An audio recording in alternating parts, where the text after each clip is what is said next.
Hola, hola, muy buenos días a todas y todos los conectados al webinar de hoy. Antes de todo, una breve presentación. Mi nombre es María Eugenia López y junto a Sebastián Carmona, nuestro director comercial, vamos a estar desgranar las fases de la Cyberkill Chain de una APT. Hola, Sebas, buenos días. Hola, buenos días a todos. Muchas gracias por vuestra asistencia y esperemos que esta presentación que tenemos preparada hoy para todos vosotros, sea interesante por lo menos. Fenomenal, Sebas. Entonces, estamos preparados por aquí, preparados por ahí al otro lado, pues vamos para adelante. Entonces, para aquellos que todavía no nos conocéis, os cuento que hace muchos años, exactamente desde 1984, Micromouse acompañamos a todo tipo de organizaciones en su transición tecnológica, teniendo el compromiso somos proveedores de tecnologías de nicho disruptivas en los 4 verticales tecnológicos que operamos: ciberseguridad, almacenamiento, conectividad y FAS. Y bueno, pues hechas estas presentaciones iniciales, vamos con este análisis de lo que es la Cyberkill Chain. ¿Qué es lo que vamos a analizar en este webinar de hoy? Vamos a establecer unas premisas y para ello diremos pues, que la Cyberkill Chain es un framework desarrollado por uno de los principales proveedores en materia de defensa del gobierno de Estados Unidos. Lo que hace es sistematizar los pasos que realizan los ciberdelincuentes al poner en marcha una APT, que es utilizado también por los equipos de Red Teams, ciberinteligencia y threat hunting en los procesos de investigación. Estas son las 7 fases fundamentales que la componen y son elementos que son sucesivos, de tal manera que si conseguimos bloquear en alguno de los momentos el proceso de ataque, pues ya no pasaríamos a las siguientes fases. Por ello es el objetivo intentar romperla en algún punto para que no llegue hacia lo que son los sistemas corporativos.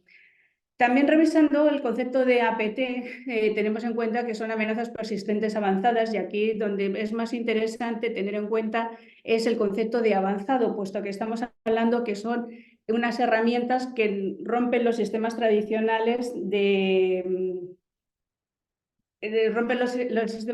tradicionales de detección. Utilizan unos procesos muy innovadores y las tecnologías, lo cierto es que cada vez son más eficientes.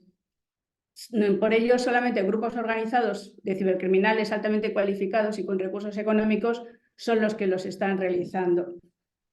Entonces, una vez tenemos claras estas premisas, pasamos al siguiente capítulo, que ya serían lo que son las distintas fases, ¿no? En esta primera fase, la de reconocimiento, tenemos una parte de ingeniería social en la cual lo que hacemos es lo que hacen los delincuentes es una investigación de la víctima para tener un acercamiento lo más eficiente posible, sobre todo con el usuario, el ser humano, como bien sabemos todos, el eslabón más débil en toda cadena de seguridad.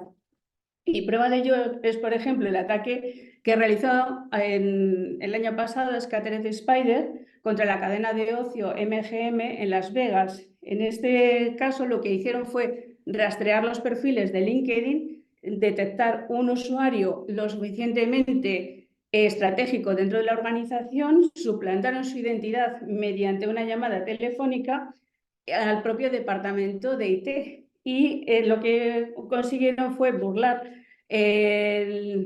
los sistemas solicitando una restauración de contraseña, al mismo tiempo evitando esa doble autenticación. La valoración, bueno, el resultado fue que se cayeron todos los sistemas y durante varios días estuvo sin funcionar todos los hoteles, casinos, etcétera, que bueno, pues tiene esta cadena en esta población de Las Vegas. Entonces, según el documento que presentaron a la Comisión de Bolsa y Valores de Estados Unidos, las pérdidas se cifraron en torno a 100 millones de dólares. Según un textual que trasladó directamente la compañía, el representante lo que venía a decir es: una empresa valorada en 34.000 millones de dólares es derrotada tras una conversación de 10 minutos. Yo creo que no hay mejor manera de explicarlo.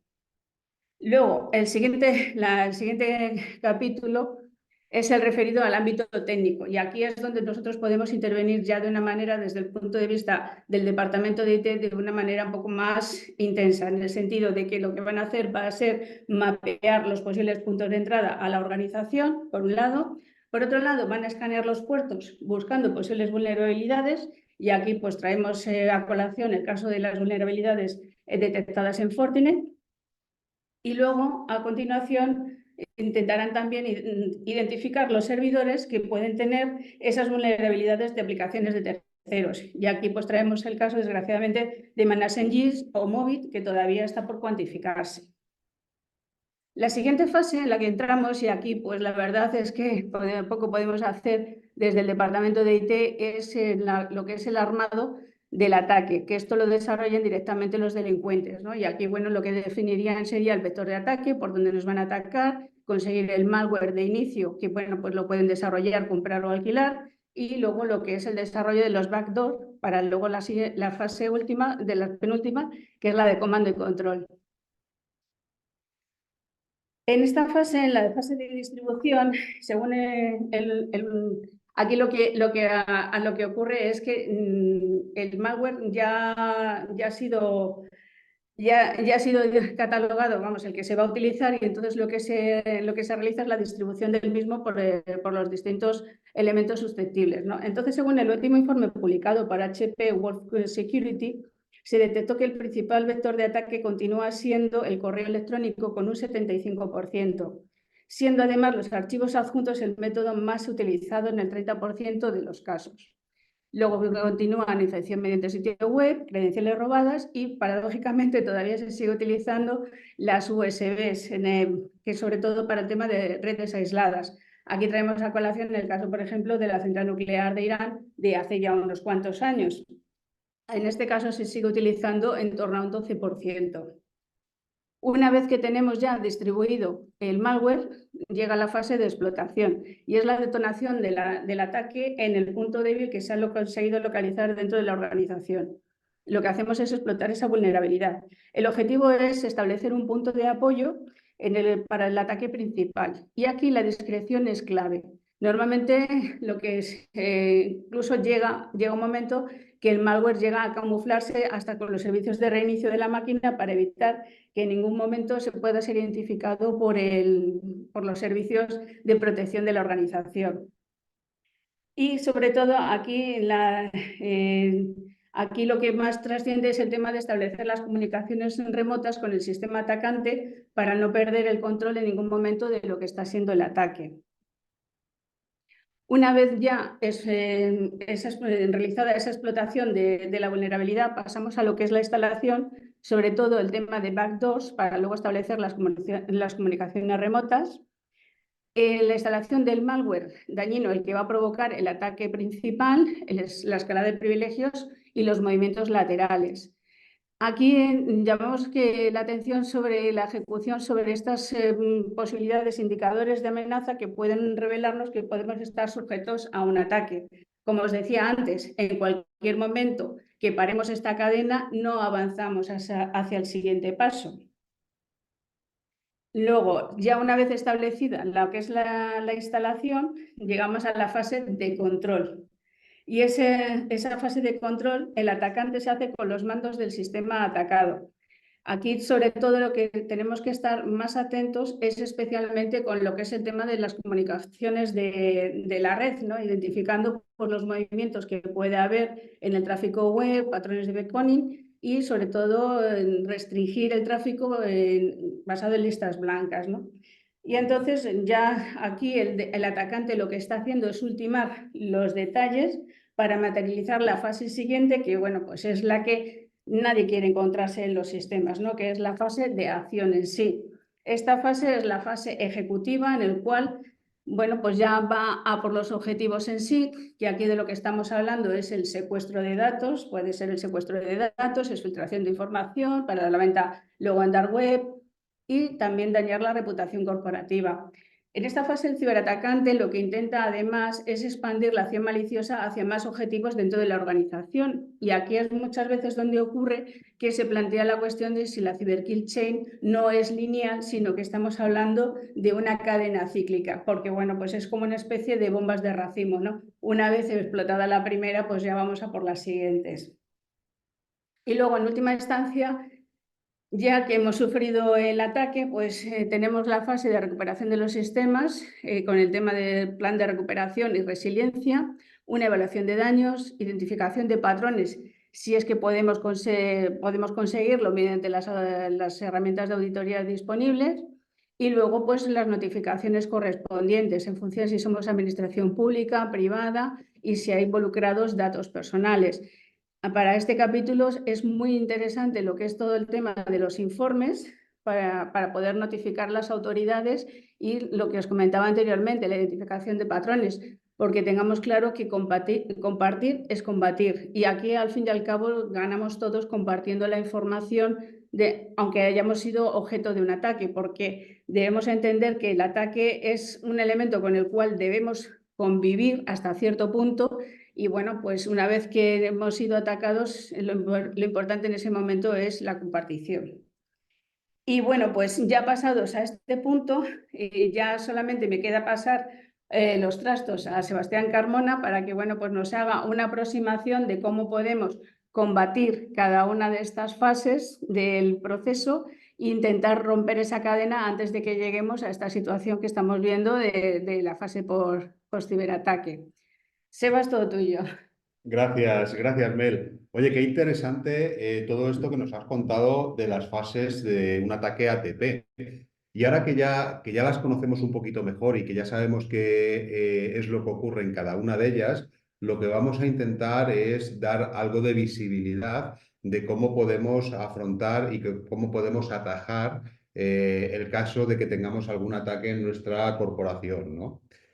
En la primera de las 7 fases expuestas, la de reconocimiento, una cosa muy importante y que me ha llamado mucho la atención, Mel, es cómo han conseguido entrar en una infraestructura de IT de una gran empresa a través simplemente de una llamada al call center para el reseteo de una contraseña. No sé, me quedo sorprendido de que eso hoy en día todavía pueda ocurrir, ¿no? Bueno, pues, ¿qué es lo que podemos hacer para evitar este tipo de ataques? Bueno, pues podemos disponer de un sistema integrado de gestión de usuarios y de gestión de contraseñas, donde el propio usuario, mediante mecanismos fuertes de autentificación, pudiese realizar esta labor. El call center, en este caso, le podría haber redirigido al usuario a este mecanismo y con ello evitar este sabotaje que nos han contado en esta red de casinos, ¿no? Y por otro lado, conocer y minimizar nuestra superficie de ataque visible desde el exterior nos permite también reducir el riesgo. En la segunda fase, la de armamento, poco podemos hacer desde el punto de vista de la tecnología. Es la fase en la que se diseña la metodología de ataque. Aquí, no sé, cabe destacar que una de las cosas que más impacta puede llegar a ser una legislación dura en cuanto a consecuencias y sanciones para aquellos que se dedican a este tipo de ataques dirigidos. Si bien es complicado de articular. ¿Por qué? Pues porque los atacantes en muchas ocasiones proceden de países donde nuestras autoridades no tienen ningún tipo de control ni ningún tipo de influencia.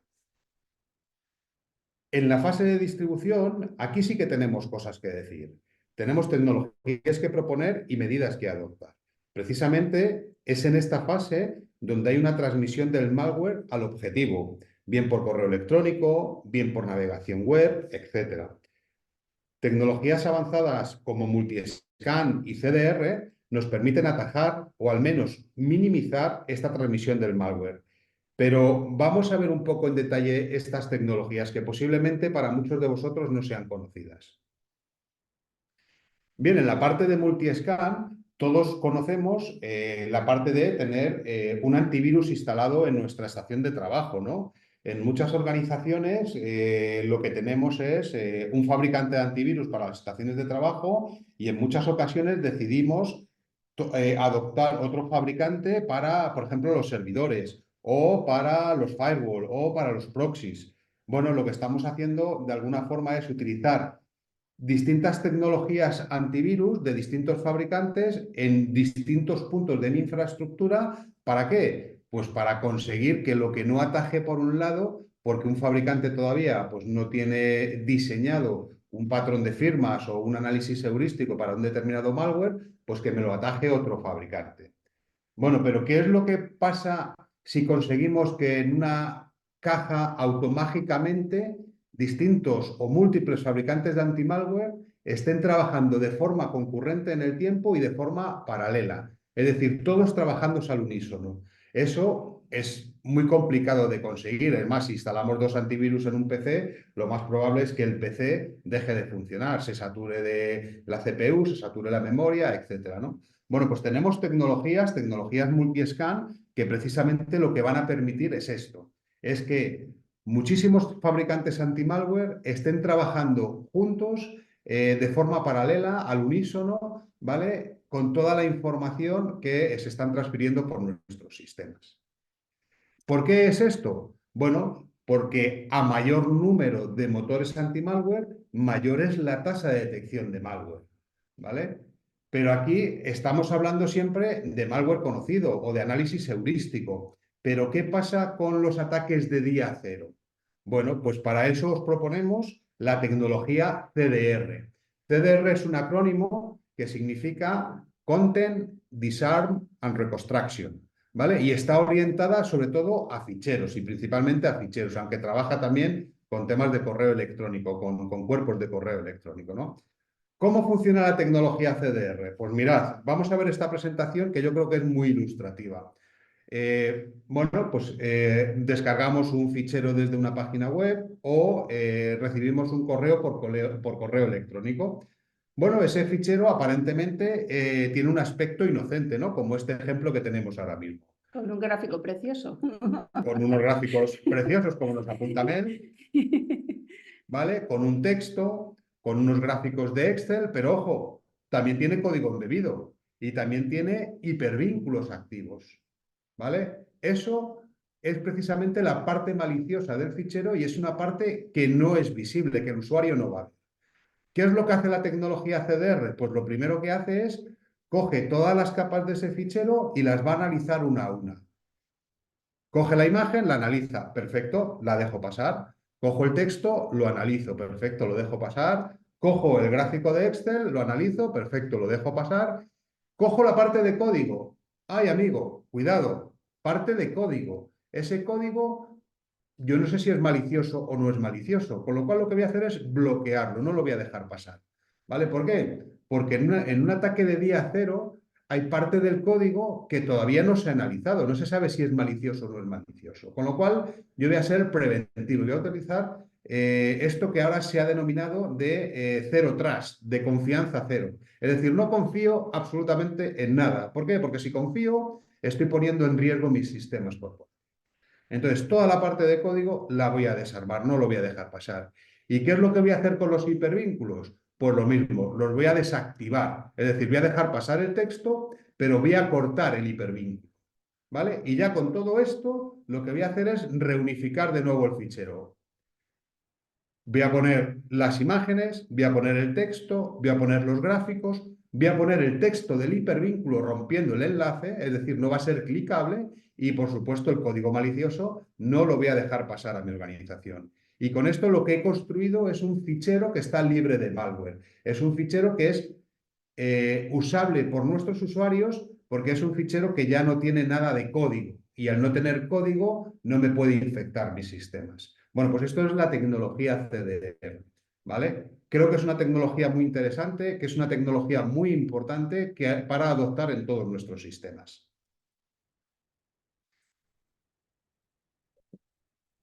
Bueno, y siguiendo con el análisis que hacíamos de las fases, en esta fase de la distribución que estábamos se puede realizar también por el robo de credenciales, normalmente el nombre de usuario. Es necesario analizar si alguna cuenta puede estar comprometida con la auditoría de intentos de login fallidos o con usuarios cuya contraseña no vence. Igualmente que antes, en la fase de explotación, también tenemos armas que nos permiten minimizar los posibles impactos de un ataque persistente avanzado. En este caso, ¿qué es lo que proponemos? Pues la tecnología EDR, que está supervisando todos los procesos que se ejecutan o pueden ejecutarse en un endpoint. De esta forma, se puede evitar que procesos maliciosos se puedan ejecutar. En la fase de instalación, podemos combatir detectando los excesos de exposición de nuestros datos y también los excesos de privilegios de nuestros usuarios. Y también qué usuarios tienen o son privilegiados, es decir, tienen esos permisos o esos roles de administradores. O también, y muy importante, y en todas las empresas tenemos y no lo sabemos, SARes abiertos. En definitiva, tratamos de minimizar la superficie de ataque en red interna para evitar la propagación del ataque. En la fase de control del ataque ATP se puede mitigar con la seguridad perimetral, perdón. Un firewall, por ejemplo. Un firewall que nos va a permitir bloquear toda la actividad de comunicaciones que no sea la predefinida por la corporación, bien bloqueando puertos, bloqueando protocolos y también muy importante, bloqueando rangos de IP. Y por último, en la fase de acción, el cifrado de la información es crítico. Ojo, aquí siempre digo lo mismo, no tenemos que cifrar toda la información, tenemos que cifrar aquella información que consideramos que es crítica para nuestro negocio. De esta forma, lo que vamos a hacer es tener la información segura y que no pueda ser accesible por el mecanismo de ataque, evitando su robo o evitando su secuestro. Si la información está cifrada, me pueden robar el fichero, pero es un fichero que no va a ser accesible por el ciberdelincuente.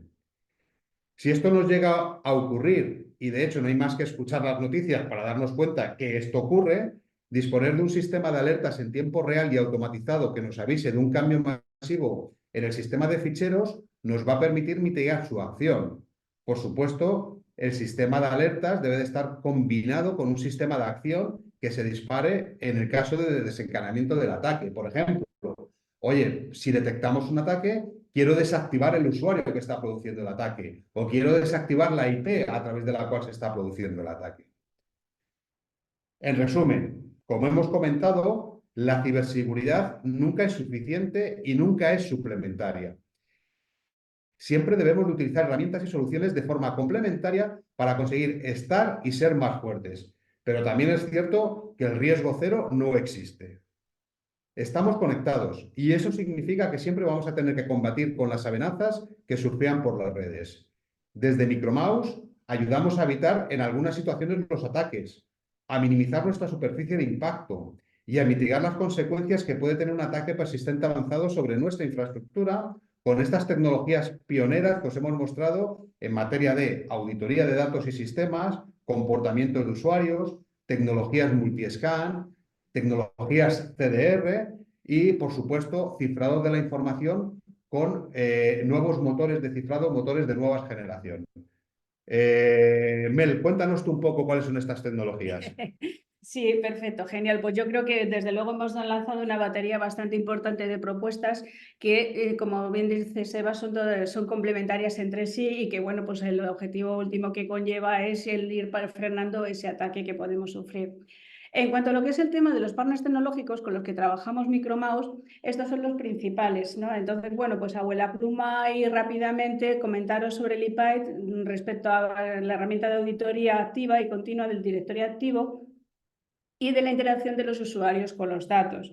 También comentaros que es una herramienta proactiva en el sentido de las alertas, que genera alertas según identificamos bien patrones o bien definidas por un tipo de acción muy concreto, y reactiva porque podemos preparar una serie de scripts que en un momento dado puedan bloquear las actividades anómalas. ODIS, por otro lado, es una solución de protección frente a ataques basados en fichero bastante importante, bastante interesante, puesto que contiene las tecnologías que hemos visto de multiscanning y CDR. Aquí la principal ventaja que tiene ODIS es su integración con el entorno M365, que le hace bastante asequible en el sentido de que, bueno, pues la integración es prácticamente completa. Safen es una solución que está orientada hacia lo que es la protección física del endpoint con el bloqueo de los puertos, el cifrado del endpoint, etcétera, e incluso nos permite identificar información sensible en ese propio endpoint. En cuanto a Atacama, Atacama es una plataforma de cifrado del dato de clave distribuida en multidispositivos. ¿Esto qué es lo que facilita? Sobre todo lo que es la cuestión de almacenamiento y gestión de las contraseñas, que es un poco la parte más complicada para el departamento de IT, tener salvaguardadas lo suficientemente esas contraseñas, porque bueno, pues sería la llave que abre todas las puertas de la organización. Y por otro lado, la ventaja que tiene es la facilidad de uso para que los usuarios no tengan que estar continuamente introduciendo en contraseñas eternas, ¿no? Al utilizar los elementos de respaldo como puede ser pues, otro teléfono móvil o un teléfono móvil u otro compañero con el cual se comparta la contraseña, porque como os he dicho anteriormente, es contraseña distribuida, se fracciona la clave y se distribuye en distintos aparatos de hardware. En cuanto a lo que es el tema de antivirus, EDR y firewall, Micromouse confiamos en WatchGuard, que bueno, pues es una marca ampliamente conocida y bueno, pues hasta ahora la verdad es que nos ha dado muchas alegrías. Y por Northern también es otra herramienta bastante interesante, puesto que aunque nace inicialmente de un gestor de almacenamiento del dato durante todo el ciclo vital, y bueno, pues lo que es el capítulo de gestión de cuotas, porque bueno, sobre todo con el entorno M365, bien sabemos que la tendencia del almacenamiento es a infinito, es verdad que Northern te permite poder gestionar ese almacenamiento y no incurrir en sobrecostes, pero Northern tiene una función bastante interesante que es el file screening, que lo que hace es bloquear por tipo de fichero la información que se puede almacenar, de tal manera que si en este caso lo que introducimos son las extensiones de cifrado, lo que hace es paralizar cualquier ataque que podamos tener en el sistema una vez ya pues, en la fase de acción. Y luego, por último, y no menos importante, como se suele decir, tenemos a OSWAT, que es la plataforma integral de seguridad para entornos heterogéneos, con un mix de tecnologías para la protección perimetral y del dato. En este caso, OSWAT puede trabajar tanto en áreas de IT como de OT e incluso abarca las 7 capas del modelo OSI, con lo cual estamos hablando de una heterogeneidad bastante importante.